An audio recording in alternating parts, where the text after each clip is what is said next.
And Indonesian President Joko Widodo has tapped political rivals in his newly backed or new-look cabinet.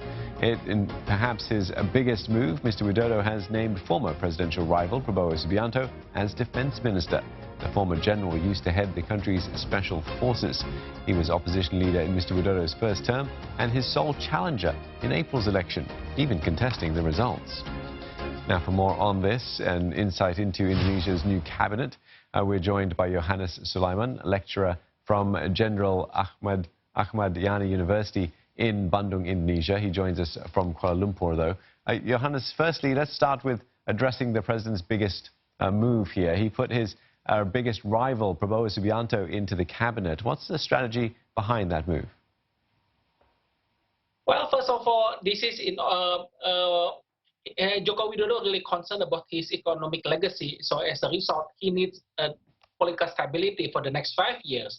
And since his political opponents, such as the 212 movement, the Islamist movement, all rally around Prabowo Subianto, then it makes the most sense of taking away Prabowo and putting him on his side, so his political opponents will not have anybody to rally into. I mean, in fact, even today there are lots and lots of people from the Islamist movement, from the 212 movement, I mean, the PKS.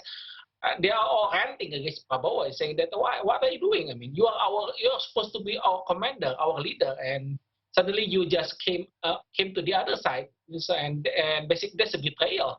So this is one of the calculations that Joko Widodo did in order to make sure that he has good his political gain he has stable political situation for the next 5 years.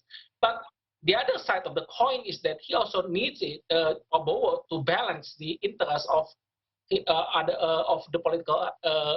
head of his political party, which is Megawati Soekarno. I mean, while it is kind of like behind the scenes situation, but it's the same. Megawati has been courting Prabowo for the past couple of years, couple of months. She invited him as the VIP, as the guest of honor, sitting next to her during the PDIP conference, and while putting Joko Widodo like far in the corner of the room. And so that's basically kind of argument that Megawati has been courting Prabowo to balance against Joko Widodo, and so as a result, it is kind of no-brainer for Joko Widodo to snatch Prabowo from his opponents and making his political opponents inside his own party off guard. So this is kind of more political, very, very political move by Joko Widodo, basically. Yohanes, I'm hearing you and you're saying all this, but, in spite of it all, is there any chance perhaps that this move could actually perhaps maybe backfire against Mr. Widodo? After all, he is putting Prabowo as defense minister in charge of the military. Well, here's the deal. Indonesia, while Minister of Defense is important, but the one who holds the control of the military is Air Marshal Hadi, who is Joko Widodo's right-hand man. Remember, Indonesia, there are two commanders of the military. First is the Minister of Defense, but for the military itself as an organization, the head is the head of the military, which is, like I said, Marshal Hadi, and he's Joko Widodo's right-hand man. So this is actually so there's very little way Prabowo can actually influence the military itself as structurally. What about the former Gojek CEO Nadiem Makarim? What do you make of that? He was also sort of buzzed about before the official announcement. Why do you think Mr. Widodo has chosen him for education and culture? That's actually a very, very huge head scratcher. I mean, and everybody has been talking about it for the past couple of days. Like, it caught people off guard.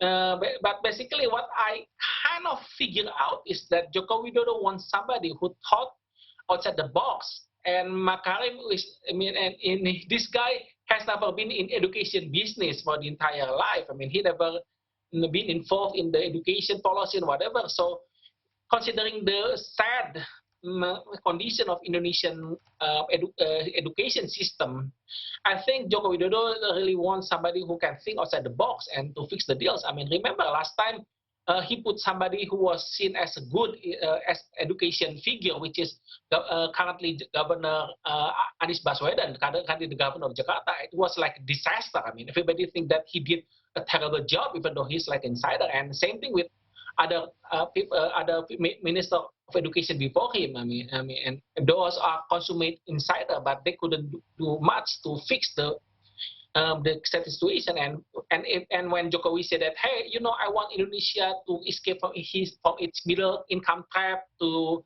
improve its human condition, to make sure that we have enough good students for the future, whatever. I mean, he was trying. I think he would try to think like, why don't I just put somebody who I know that is a successful entrepreneur who can maybe think something outside the box and then overhaul the entire system. And I don't know whether this is the bet that he can pull, but well, I mean, we just have to cross our fingers and hope for the best, I guess. But the problem is, when you are putting somebody who thinks outside the box, sometimes the box itself can explode because there are lots of vested interests that cause the education system of Indonesia to be like abysmal, like today.